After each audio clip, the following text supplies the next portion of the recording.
नमो तस्स भगवतो अरहतो सम्मा सम्बुद्धस्स। नमो तस्स सब तो पहला मैं बहुजन समाज के लोगों को बुद्ध पूर्णिमा ਦੇ ਇਸ दिन ਤੇ सब ਨੂੰ ਲੱਖ ਲੱਖ ਵਧਾਈ ਦਿੰਦਾ। ਇਸ ਤੋਂ ਬਾਅਦ ਕਿ ਮੈਂ ਬੁੱਧ ਬਾਰੇ ਕੋਈ ਗੱਲ ਸ਼ੁਰੂ ਕਰਾਂ, ਉਸ ਤੋਂ ਪਹਿਲਾਂ ਮੈਂ ਆਪਣੇ ਮਹਾਂਪੁਰਖਾਂ ਨੂੰ ਜਿਹੜੇ ਸਾਡੇ ਸਮਾਜ ਦੇ ਵਿੱਚ ਸਾਡੇ ਆਈਡੀਅਲ ਹੋਏ ਆ ਉਹਨਾਂ ਨੂੰ ਨਮਨ ਕਰਦਾ ਹਾਂ, ਜਿਹਦੇ ਵਿੱਚ ਮਹਾਤਮਾ ਬੁੱਧ, ਕਬੀਰ ਸਾਹਿਬ, ਗੁਰੂ ਰਵਿਦਾਸ ਜੀ, ਚੋਖਾ ਮੇਲਾ, नंदनार, शाहू जी महाराज, फूले, महात्मा फूले साहब, डॉक्टर अंबेडकर साहब, कांशी राम, इन्हां सारिਆਂ ਨੂੰ मैं नमन करदा हाँ। सो अज असी बुद्ध पूर्णिमा दे दिन ते मैं ये गल कहनी चाहना कि अगर भारत दे अंदर बाबा साहब डॉक्टर अंबेडकर सानू बुद्ध ना दिंदे तो साढ़े पा बुद्ध ना हुंदा। बाबा साहब अंबेडकर का असी लख लख कोटि कोटि उन्होंने प्रणाम करते हैं, जिन्हों ने सानू बुद्ध दिता, बुद्ध दे के सानू संसार दे विच इंसान बना के विचरन का मौका दिता। इस तो बाद कि मैं गल करां, उस तो पहला मैं अपनी थोड़ी बहुती जिहड़ी जानकारी है अपने बारे कोई गल करनी चाहना।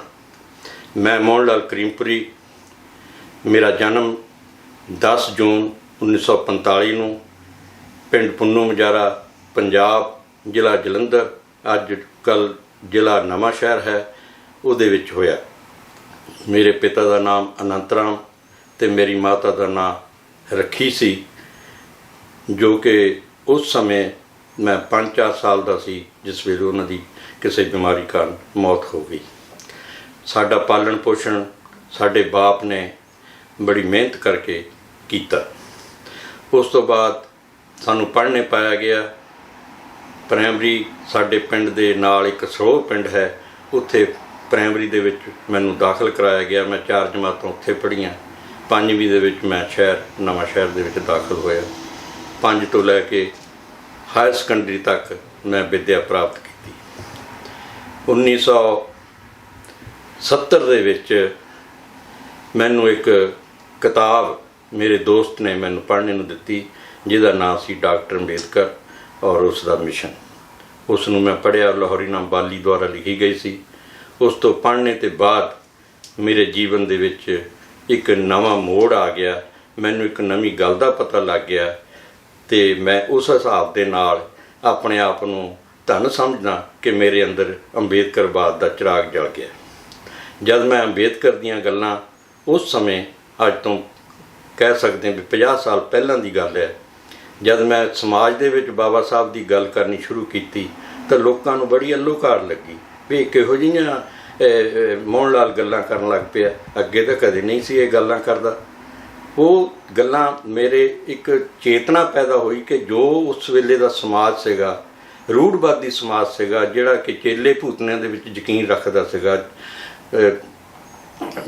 कबरां दे विच यकीन रखदा सीगा, दीवे करने यकीन रखदा सीगा, उहनूं मेरियां गल्लां बहुत अलोकार लगियां। खैर चलदा गया। मेरे तो बाद एक होर मुंडा मेरे तो प्रभावित हो के वो भी गल्लां करन लग पिया। लोग सानूं उस वेले पागल कहण लग पे भी तां बंदे पागल हो गए हैं। फिर पागलों की गिणती साडे पिंड दे विच वधणी शुरू हो गई। फिर सानूं पागल कहण ते लोग हट गए। उसे पागल दे विचों एक अवतार सिंह करीमपुरी, जिहड़ा कि बहुजन समाज पार्टी का पंजाब का प्रधान रहा, वो साडी उपज है, वो साडी इस मिशन की उपज है, साडे पागलों विचों हो होया। सो 1970 तो लैके अज तक मैं बाबा साहब के मिशन के नाल जुड़िया हाँ ते उहदे लई ही काम करदा रहा हाँ। ते फिर मैनू 2006 दे विच कनेडा आउण दा मौका बनया। मैं बाबा साहब ਦੇ ਮਿਸ਼ਨ ਦੇ ਵਿੱਚੋਂ ਇਹ ਸਿੱਖਿਆ ਕਿ ਅਗਰ ਤੁਸੀਂ ਜੀਵਨ ਦੇ ਵਿੱਚ 10 ਪੜ੍ਹੇ ਆ ਤਾਂ ਬੱਚਿਆਂ ਨੂੰ 16 ਪੜ੍ਹਾਉਣ ਦੀ ਕੋਸ਼ਿਸ਼ ਕਰੋ। ਜੇ ਤੁਹਾਨੂੰ ਆਪਣੇ ਜੀਵਨ ਦੇ ਵਿੱਚ ਇੱਕ ਕਮੀਜ਼ ਪਹਿਨਣ ਨੂੰ ਮਿਲੀ ਆ ਤਾਂ ਬੱਚਿਆਂ ਲਈ 2 ਜਾਂ 4 ਕਮੀਜ਼ਾਂ ਪਹਿਨ ਦਾ ਇੰਤਜ਼ਾਮ ਕਰੋ।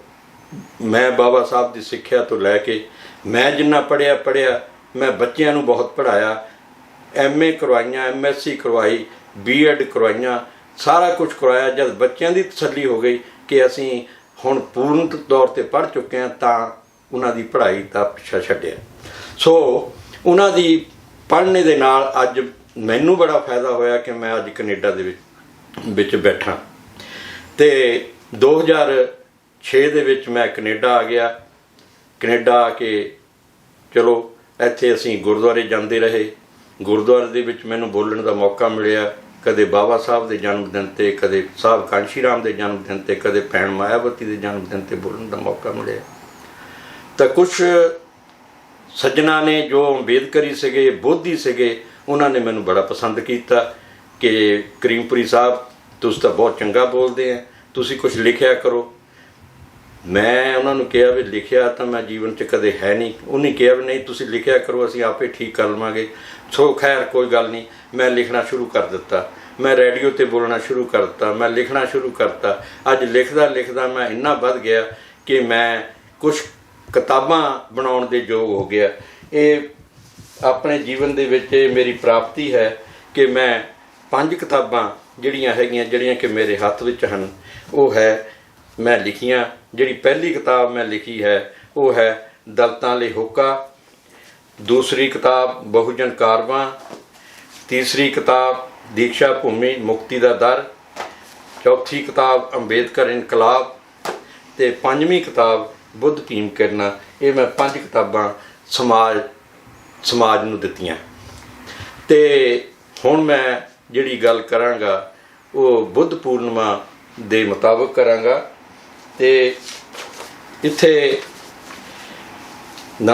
ਆਪਣੇ ਜੀਵਨ ਕਾਲ ਦੇ ਵਿੱਚ ਇੰਡੀਆ ਦੇ ਵਿੱਚ ਤਾਂ ਮੈਂ ਬੁੱਧ ਬਾਰੇ ਨਹੀਂ ਜਾਣਦਾ ਸੀ ਇੰਨਾ। ਉੱਦਾਂ ਅਸੀਂ ਜਾਂਦੇ ਆਉਂਦੇ ਰਹੇ ਹਾਂ ਪਰ ਬੁੱਧ ਬਾਰੇ ਇੰਨਾ ਜਾਣਦੇ ਨਹੀਂ ਸੀ। ਇੱਥੇ ਆ ਕੇ ਬੁੱਧ ਬਾਰੇ ਮੈਨੂੰ ਪਤਾ ਲੱਗਾ ਮੋਹਨ ਲਾਲ ਬੰਗਾ ਤੋਂ। ਮੋਹਨ ਲਾਲ ਬੰਗਾ ਨੇ ਮੈਨੂੰ ਕਿਹਾ ਕਿ ਕਰੀਮਪੁਰੀ ਸਾਹਿਬ ਤੁਸੀਂ ਕਾਫੀ ਬੁੱਧੀਮਾਨ ਹੈ, ਬੋਲ ਲੈਂਦੇ ਆ, ਤੁਸੀਂ ਜੇ 10 ਦਿਨ ਦਾ ਮੈਡੀਟੇਸ਼ਨ ਦਾ ਸੈਂਟਰ ਜਾ ਕੇ ਇਹਦਾ ਅਭਿਆਸ ਕਰ ਲਓ ਤਾਂ ਚੰਗੇ ਰਹੋਗੇ। ਮੈਂ ਉਹਦਾ ਕਹਿਣਾ ਮੰਨ ਕੇ 10 ਦਿਨ ਦੇ ਸ਼ਿਵਰ ਲਈ ਚਲਾ ਗਿਆ। ਮੈਨੂੰ ਬੜਾ ਚੰਗਾ ਲੱਗਾ। ਉਸ ਦਿਨ ਤੋਂ ਲੈ ਕੇ ਅੱਜ ਤੱਕ ਮੈਂ ਬੁੱਧ ਦੀ ਗੱਲ ਕਰਦਾ ਹਾਂ ਅਤੇ ਬੁੱਧ ਨੂੰ ਮੈਂ ਸਮਰਪਿਤ ਹੋ ਗਿਆ ਹਾਂ। ਇਸ ਵਾਸਤੇ ਮੈਂ ਇੱਕ ਕਵਿਤਾ ਲਿਖੀ ਆ। ਮੈਂ ਉੱਦਾਂ ਤਾਂ ਨਹੀਂ ਬੋਲਦਾ ਅਤੇ ਮੈਂ ਕਵਿਤਾ ਰਾਹੀਂ ਜੋ ਬੁੱਧ ਦੀਆਂ ਸਿੱਖਿਆਵਾਂ ਹੈਗੀਆਂ ਮੈਂ ਕਵਿਤਾ ਰਾਹੀਂ ਪੇਸ਼ ਕਰਦਾ ਹਾਂ। ਮੈਨੂੰ ਉਮੀਦ ਹੈ ਵੀ ਤੁਸੀਂ ਧਿਆਨ ਦਿਓਗੇ। ਸ਼ੀਲ ਕਰੁਣਾ ਪ੍ਰਗਿਆ ਮੈਤਰੀ ਸਿਖਾਉਂਦਾ ਹੈ ਬੁੱਧਤਮ, ਜਾਤ ਪਾਤ ਤੇ ਵਰਨ ਵੰਡ ਦੀ ਭਾਵਨਾ ਮਿਟਾਉਂਦਾ ਹੈ ਬੁੱਧਤਮ, ਆਪਣੇ ਦੀਪਕ ਆਪ ਬਣਾਉਂਦੇ ਮਾਰਗ ਪਾਉਂਦਾ ਹੈ ਬੁੱਧਤਮ, ਆਪਣੇ ਪੈਰਾਂ 'ਤੇ ਆਪ ਖੜਨ ਦਾ ਢੰਗ ਸਿਖਾਉਂਦਾ ਹੈ ਬੁੱਧਤਮ, ਗੁਲਾਮ ਨੂੰ ਗੁਲਾਮੀ ਦਾ ਅਹਿਸਾਸ ਕਰਾਉਂਦਾ ਹੈ ਬੁੱਧਤਮ, ਜੀਵਨ ਪਾਕ ਪਵਿੱਤਰ ਕਰਨ ਲਈ ਸਦਾਚਾਰ ਸਿਖਾਉਂਦਾ ਹੈ ਬੁੱਧਤਮ, ਮਜ਼੍ਹਬਾਂ ਦੇ ਪਾਏ ਭਰਮ ਭੁਲੇਖਿਆਂ ਤੋਂ ਨਿਜਾਤ ਦਿਵਾਉਂਦਾ ਹੈ ਬੁੱਧਤਮ, ਮਾਨਵ ਦਾ ਮਾਨਵ ਨਾਲ ਕੀ ਰਿਸ਼ਤਾ ਬਤਲਾਉਂਦਾ ਹੈ ਬੁੱਧਤਮ, ਸੱਚੀ ਸੁੱਚੀ ਕਿਰਤ ਕਰਨਾ ਤੇ ਰੋਗੀ ਦੀ ਸੇਵਾ ਕਰਨਾ ਸਿਖਾਉਂਦਾ ਹੈ ਬੁੱਧਤਮ, ਝੂਠ ਚੋਰੀ ਵਿਵਚਾਰ ਹਿੰਸਾ ਨਸ਼ੇ ਨਾ ਕਰਨ ਦਾ ਪਾਠ ਪੜ੍ਹਾਉਂਦਾ ਹੈ ਬੁੱਧਤਮ, ਕਾਮ ਕ੍ਰੋਧ ਲੋਭ ਮੋਹ ਹੰਕਾਰ ਤੋਂ ਬਚਾਉਂਦਾ ਹੈ ਬੁੱਧਤਮ, ਸੰਸਾਰ ਪਰਿਵਰਤਨਸ਼ੀਲ ਹੈ ਬਤਾਉਂਦਾ ਹੈ ਬੁੱਧਤਮ, ਰੱਬ ਸ਼ੈਤਾਨਾਂ ਦਾ ਸ਼ੈਤਾਨੀ ਜਾਲ ਹੈ ਸਮਝਾਉਂਦਾ ਹੈ ਬੁੱਧਤਮ, ਇਨਸਾਨ ਹੀ ਆਦਿ ਵਾ ਅੰਤ ਹੈ ਬਤਾਉਂਦਾ ਹੈ ਬੁੱਧਤਮ, ਨਰਕ ਦੇ ਡਰਾਵੇ ਸੁਰਗਾਂ ਦੇ ਲਾਰੇ ਨਹੀਂ ਲਾਉਂਦਾ ਬੁੱਧਤਮ, ਧਰਤੀ ਨੂੰ ਸਵਰਗ ਬਣਾਉਣ ਦੇ ਉਪਾਅ ਸੁਝਾਉਂਦਾ ਹੈ ਬੁੱਧਤਮ, ਇਨਸਾਨੀ ਜੀਵਨ ਤੋਂ ਭੁੱਲੇ ਭਟਕਿਆਂ ਨੂੰ ਕਰੀਮਪੁਰੀ ਰਾਹੇ ਪਾਉਂਦਾ ਹੈ ਬੁੱਧਤਮ। ਇਹ ਸੀ ਬੁੱਧ ਧੰਮ ਦੀ ਸਿੱਖਿਆ ਜੋ ਮੈਂ ਲਿਖੀ ਹੈ, ਸੁਣਾਈ। ਮੈਨੂੰ ਉਮੀਦ ਹੈ ਕਿ ਸੁਣਨ ਵਾਲੇ ਇਸ ਨੂੰ ਪਸੰਦ ਕਰਨਗੇ। ਜੈ ਭੀਮ, ਜੈ ਭਾਰਤ, ਨਮੋ ਬੁੱਧਾਏ। Thank you. ਮੈਂ ਅੱਜ ਬੁੱਧ ਪੂਰਨਿਮਾ ਦੇ ਮੌਕੇ ਸਾਰੇ ਸੰਸਾਰ ਦੇ ਆਪਣੇ ਭੈਣਾਂ ਭਰਾਵਾਂ ਅਤੇ ਹਰ ਸੰਸਾਰ ਦੇ ਲੋਕਾਂ ਨੂੰ ਬੁੱਧ ਪੂਰਨਿਮਾ ਦੀ ਲੱਖ ਲੱਖ ਵਧਾਈ ਦਿੰਦਾ ਹਾਂ। ਅੱਜ ਦੇ ਦਿਨ ਤਥਾਗਤ ਬੁੱਧ ਜੀ ਨੇ ਇਹ 2500 ਸਾਲ ਪਹਿਲਾਂ ਇਹ ਧੰਮ ਸੰਸਾਰ ਵਿੱਚ ਲੋਕਾਂ ਨੂੰ ਦਿੱਤਾ ਤਾਂ ਕਿ ਇਸ ਲੋਕਾਂ ਦੇ ਪਿਆਰ ਅਤੇ ਕਰੁਣਾ ਦੇ ਨਾਲ ਇਸ ਸੰਸਾਰ ਵਿੱਚ ਰਹਿ ਸਕਣ। ਅਤੇ ਬਾਬਾ ਸਾਹਿਬ ਜੀ ਨੇ ਜਦੋਂ ਇਸ ਦੁਨੀਆ ਵਿੱਚ ਆਏ, ਉਹਨਾਂ ਨੇ ਸਾਰੇ ਧਰਮਾਂ ਦੀ ਸਟੱਡੀ ਕਰਨ ਤੋਂ ਬਾਅਦ ਇਹ ਧਰਮ ਸਾਡੇ ਸਮਾਜ ਅਤੇ ਲੋਕਾਂ ਨੂੰ ਅਪਣਾਉਣ ਦੀ ਅਪੀਲ ਕੀਤੀ ਤਾਂ ਕਿ ਸਾਡਾ ਸਾਰਾ ਸਮਾਜ ਇਸ ਸੰਸਾਰ ਵਿੱਚ ਉਹਨਾਂ ਲੋਕਾਂ ਨਾਲ ਜੁੜ ਸਕੇ। ਇਸ ਤੋਂ ਬਾਅਦ ਮੈਂ ਬਾਬਾ ਸਾਹਿਬ ਜੀ ਦੇ ਮਿਸ਼ਨ ਨੂੰ ਪੜ੍ਹਿਆ। ਉਹਨਾਂ ਦੇ ਮਿਸ਼ਨ ਨੂੰ ਪੜ੍ਹਨ ਤੋਂ ਬਾਅਦ ਇਹ ਮਹਿਸੂਸ ਕੀਤਾ ਕਿ ਮੈਨੂੰ ਵੀ ਇਸ ਧੰਮ ਵਿੱਚ ਆਉਣਾ ਚਾਹੀਦਾ ਹੈ ਅਤੇ ਮੈਂ ਇਸ ਧੰਮ ਵਿੱਚ ਸ਼ਾਮਲ ਹੋ ਕੇ ਆਪਣੇ ਆਪ ਨੂੰ ਬਹੁਤ ਲੱਕੀ ਸਮਝਦਾ ਹਾਂ। ਜੈ ਭੀਮ। ਪਹਿਲਾਂ ਮੇਰੇ ਵੱਲੋਂ ਸਾਰਿਆਂ ਨੂੰ ਜੈ ਭੀਮ, ਨਮੋ ਬੁੱਧਾਏ। ਮੈਂ ਅੱਜ ਦੇ ਇਸ ਸ਼ੁਭ ਅਵਸਰ 'ਤੇ ਆਪ ਸਭ ਨੂੰ ਬੁੱਧ ਪੂਰਨਿਮਾ ਦੀ ਬਹੁਤ ਬਹੁਤ ਵਧਾਈ ਦਿੰਦੀ ਹਾਂ। ਅਤੇ ਮੈਂ ਅੱਜ ਸਿਰਫ ਛੋਟੀ ਜਿਹੀ ਗੱਲ ਕਰਨਾ ਚਾਹੁੰਦੀ ਹਾਂ ਕਿ ਬਾਬਾ ਸਾਹਿਬ ਡਾਕਟਰ BR ਅੰਬੇਡਕਰ ਜੀ ਨੇ ਬੁੱਧ ਧਰਮ ਹੀ ਕਿਉਂ ਅਪਣਾਇਆ। ਮੈਂ ਬੁੱਕ ਪੜ੍ਹ ਰਹੀ ਸੀ SL ਵਿਰਦੀ ਉਹਨਾਂ ਦੀ ਬੁੱਕ 'ਚੋਂ ਥੋੜ੍ਹਾ ਜਿਹਾ ਮੈਂ ਗੱਲ ਕਰਨਾ ਚਾਹੁੰਦੀ ਕਿ ਬਾਬਾ ਸਾਹਿਬ ਜੀ ਬੁੱਧ ਹੀ ਕਿਉਂ ਬਣੇ। ਬਾਬਾ ਸਾਹਿਬ ਨੇ ਕਿਹਾ ਸੀ ਕਿ ਮੈਂ ਹਿੰਦੂ ਪੈਦਾ ਤਾਂ ਜ਼ਰੂਰ ਹੋਇਆ ਹਾਂ, ਇਹ ਮੇਰੇ ਵੱਸ ਦੀ ਗੱਲ ਨਹੀਂ ਸੀ, ਪਰ ਮੈਂ ਹਿੰਦੂ ਮਰਾਂਗਾ ਨਹੀਂ, ਇਹ ਮੇਰੇ ਵੱਸ ਦੀ ਗੱਲ ਹੈ। ਉਹਨਾਂ ਨੇ ਇਹ ਗੱਲਾਂ ਇਸ ਕਰਕੇ ਕਹੀਆਂ ਸੀ, ਉਹਨਾਂ ਨੇ ਦੇਖਿਆ ਕਿ ਜੋ ਹਿੰਦੂ ਸਮਾਜ ਹੈ ਉਹ ਦਲਿਤਾਂ ਨੂੰ ਅਪਮਾਨਜਨਕ ਸ਼ਬਦ ਕਿਉਂ ਕਹਿ ਰਿਹਾ ਹੈ, ਕਿਉਂਕਿ ਦਲਿਤ ਜੋ ਹੈ ਉਹ ਹਿੰਦੂ ਧਰਮ 'ਚ ਜੰਮੇ ਹਨ। ਇਸ ਕਰਕੇ ਉਹ ਸਾਰੀ ਛੂਆਛਾਤ ਦੇ ਜਿਹੜੀ ਹੈਗੀ ਆ ਉਹ ਲੈ ਰਹੇ ਹੈਗੇ ਉਹਨਾਂ ਤੋਂ। ਇਸ ਕਰਕੇ ਬਾਬਾ ਸਾਹਿਬ ਨੇ ਕਿਹਾ ਕਿ ਕਿਉਂ ਨਾ ਇਸ ਧਰਮ ਨੂੰ ਹੀ ਬਦਲਿਆ ਜਾਵੇ ਜਿਸ ਧਰਮ ਵਿੱਚ ਊਚ ਨੀਚ ਤੇ ਛੂਆਛਾਤ ਹੈ। ਤੇ ਬਾਬਾ ਸਾਹਿਬ ਜੀ ਨੇ ਧਰਮਾਂ ਦੀ ਜਿਹੜੀ ਸਟੱਡੀ ਕਰਨੀ ਸ਼ੁਰੂ ਕੀਤੀ। ਉਹਨਾਂ ਮੁਤਾਬਕ ਇੱਕ ਧਰਮ ਵਿੱਚ ਚਾਰ ਖੂਬੀਆਂ ਹੋਣੀਆਂ ਚਾਹੀਦੀਆਂ ਸਨ। ਬਾਬਾ ਸਾਹਿਬ ਜੀ ਨੇ ਕਿਹਾ ਕਿ ਇਖਲਾਕ ਤੇ ਕਾਨੂੰਨ ਤੋਂ ਬਗੈਰ ਇੱਕ ਸਮਾਜ ਟੁਕੜੇ ਟੁਕੜੇ ਹੋ ਜਾਵੇਗਾ। ਉਹਨਾਂ ਨੇ ਕਿਹਾ ਕਿ ਇੱਕ ਚੰਗੇ ਸੰਬੰਧ ਕਾਇਮ ਕਰਨ ਲਈ ਇਖਲਾਕ ਤੇ ਕਾਨੂੰਨ ਤੇ ਆਧਾਰਿਤ ਧਰਮ ਹੋਣਾ ਚਾਹੀਦਾ ਹੈ। ਉਹਨਾਂ ਨੇ ਦੂਸਰਾ ਕਿਹਾ ਕਿ ਧਰਮ ਗਰੀਬੀ ਨੂੰ ਸ਼ਲਾਘਾ ਨਹੀਂ ਕਰਦਾ ਹੋਣਾ ਚਾਹੀਦਾ। ਤੇ ਉਹਨਾਂ ਨੇ ਇਹ ਵੀ ਕਿਹਾ ਕਿ ਧਰਮ ਜਿਹੜਾ ਹੈਗਾ ਤਰਕ ਤੇ ਆਧਾਰਿਤ ਹੋਣਾ ਚਾਹੀਦਾ ਹੈ। ਤੇ ਚੌਥੀ ਗੱਲ ਜਿਹੜੀ ਉਹਨਾਂ ਨੇ ਕਹੀ ਉਹ ਇਹ ਸੀ ਕਿ ਜੇਕਰ ਧਰਮ ਆਜ਼ਾਦੀ, ਬਰਾਬਰਤਾ ਤੇ ਭਾਈਚਾਰਾ ਤੇ ਸਮਾਜਿਕ ਸਿਧਾਂਤਾਂ ਨੂੰ ਨਹੀਂ ਮੰਨਦਾ ਤਾਂ ਉਹ ਅੱਗੇ ਜਾ ਕੇ ਅੰਧਕਾਰੀ ਹੋ ਜਾਂਦਾ ਹੈ। ਤੇ ਬਾਬਾ ਸਾਹਿਬ ਜਦੋਂ ਸਟੱਡੀ ਕਰ ਰਹੇ ਸਨ ਉਹਨਾਂ ਨੇ ਦੇਖਿਆ ਕਿ ਇਹ ਬੁੱਧ ਧਰਮ ਜੋ ਹੈ ਇਹ ਇਹਨਾਂ ਚਾਰਾਂ ਹੀ ਕਸੌਟੀਆਂ ਤੇ ਪੂਰਾ ਉਤਰਦਾ ਹੈ। ਉਹਨਾਂ ਨੇ ਫਿਰ ਆਪਣੇ ਬੁੱਧ ਧਰਮ ਨੂੰ ਅਪਣਾਇਆ ਆਪਣੇ 6 ਲੱਖ ਅਨੁਯਾਈਆਂ ਦੇ ਨਾਲ। ਤੇ ਬਾਬਾ ਸਾਹਿਬ ਨੇ ਇਹ ਵੀ ਕਿਹਾ ਸੀ ਕਿ ਬੁੱਧ ਧਰਮ ਨੂੰ ਅਪਣਾਉਣਾ ਕੋਈ ਉਹਨਾਂ ਦਾ ਕੋਈ ਪੋਲੀਟੀਕਲ ਡਰਾਮਾ ਨਹੀਂ ਸੀ, ਇਹ ਕੋਈ ਬੱਚਿਆਂ ਦਾ ਖੇਲ ਨਹੀਂ ਹੈ। ਉਹਨਾਂ ਨੇ ਕਿਹਾ ਕਿ ਜਦੋਂ ਤੁਸੀਂ ਇੱਕ ਧਰਮ 'ਚੋਂ ਦੂਸਰੇ ਧਰਮ ਜਾਂਦੇ ਆ ਉਦੋਂ ਤੁਸੀਂ ਆਪਣੇ ਜੀਵਨ ਤੋਂ ਇੱਕ ਸਿਧਾਂਤ ਪੂਰੀ ਤਰ੍ਹਾਂ ਖਾਰਜ ਕਰਦੇ ਹੈਗੇ ਆ ਤੇ ਦੂਸਰੇ ਸਿਧਾਂਤਾਂ ਨੂੰ, ਦੂਸਰੇ ਧਰਮ ਨੂੰ ਆਪਣੇ ਮਾਨਸਿਕ ਤੇ ਸਰੀਰਕ ਤੌਰ ਤੇ ਉਸ ਨੂੰ ਅਪਣਾਉਂਦੇ ਆ। ਤੇ ਨਾਲ ਹੀ ਉਹਨਾਂ ਨੇ ਇਹ ਵੀ ਕਿਹਾ ਕਿ ਇਹ ਜਿਹੜਾ ਧਰਮ ਹੈਗਾ ਆ ਇਹ ਬਰਾਬਰਤਾ ਦਿੰਦਾ ਹੈ ਤੇ ਇਹ ਇੱਕ ਕਾਸਟਿਜ਼ਮ ਨੂੰ ਖਤਮ ਕਰਨ ਦਾ ਇੱਕ ਜ਼ਰੀਆ ਹੈ। ਤੇ ਇਸੇ ਲਈ ਮੈਂ ਅੱਜ ਦੇ ਦਿਨ ਤੇ ਇੱਕ ਸੁਨੇਹਾ ਦੇਣਾ ਚਾਹੁੰਦੀ ਹਾਂ ਕਿ ਆਓ ਸਾਰੇ ਰਲ ਕੇ ਬਾਬਾ ਸਾਹਿਬ ਜੀ ਦੇ ਪੂਰਨਿਆਂ ਤੇ ਪੂਰੇ ਚੱਲ ਕੇ ਬੁੱਧ ਧਰਮ ਨੂੰ ਅਪਣਾਈਏ ਤੇ ਆਪਣੀ ਪੂਰੀ ਕੋਸ਼ਿਸ਼ ਕਰੀਏ ਕਿ ਆਪਾਂ ਕਾਸਟਿਜ਼ਮ ਨੂੰ ਖਤਮ ਕਰ ਸਕੀਏ। ਆਪਾਂ ਐਜੂਕੇਟ ਤਾਂ ਹੋ ਰਹੇ ਹਾਂ ਤੇ ਆਪਾਂ ਨੂੰ ਐਜੀਟੇਟ ਕਰਨ ਲਈ ਇਕੱਠ ਹੋਣਾ ਪੈਣਾ ਹੈ। ਜਿਹੜਾ ਇਕੱਠ ਹੈਗਾ ਆਰਗੇਨਾਈਜੇਸ਼ਨ ਤਾਂ ਹੀ ਹੋ ਸਕਦੀ ਹੈ ਜੇ ਤੁਹਾਡੇ ਕੋਲ ਸਾਡੇ ਕੋਲ ਇੱਕ ਪਲੇਟਫਾਰਮ ਹੋਊਗਾ, ਇੱਕ ਧਰਮ ਹੋਊਗਾ। ਤੇ ਆਓ ਇੱਕ ਧਰਮ ਦੇ ਥੱਲੇ ਇਕੱਠੇ ਹੋਈਏ ਤੇ ਆਪਣੇ ਆਪ ਨੂੰ ਖੜਨ ਦੀ ਕੋਸ਼ਿਸ਼ ਕਰੀਏ, ਆਪਣੇ ਹੱਕਾਂ ਲਈ ਲੜਨ ਦੀ ਕੋਸ਼ਿਸ਼ ਕਰੀਏ। ਇਹੀ ਮੇਰਾ ਅੱਜ ਦਾ ਸੰਦੇਸ਼ ਹੈ। ਇਹੀ ਬਾਬਾ ਸਾਹਿਬ ਜੀ ਨੂੰ ਪੂਰੀ ਸ਼ਰਧਾਂਜਲੀ ਹੋਊਗੀ। ਤੇ ਅੱਜ ਦੇ ਦਿਨ ਤੇ ਫਿਰ ਇੱਕ ਵਾਰ ਮੈਂ ਆਪ ਸਭ ਨੂੰ ਨਮੋ ਬੁੱਧਾਏ, ਜੈ ਭੀਮ, ਜੈ Bharat, happy Purnima day. Thank you so much. ਨਮੋ ਬੁੱਧਾਏ, ਜੈ ਭੀਮ। ਬੁੱਧ ਪੂਰਨਿਮਾ ਦੇ ਸ਼ੁਭ ਅਵਸਰ ਤੇ ਚੇਤਨਾ ਐਸੋਸੀਏਸ਼ਨ ਆਫ ਕੈਨੇਡਾ ਵੱਲੋਂ ਸਾਰੇ ਸੰਸਾਰ ਨੂੰ ਲੱਖ ਲੱਖ ਵਧਾਈ ਹੋਵੇ। ਬਾਬਾ ਸਾਹਿਬ ਡਾਕਟਰ BR ਅੰਬੇਦਕਰ ਆਪਣੀ ਕਿਤਾਬ ਬੁੱਧਾ ਐਂਡ ਹਿਜ਼ ਧੰਮਾ ਵਿੱਚ ਲਿਖਦੇ ਹਨ, do good, do not be party to evil, commit no sin.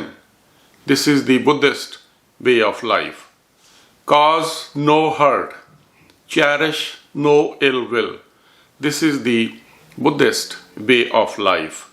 Choose the right way, depart not from it. This is the Buddhist way of life.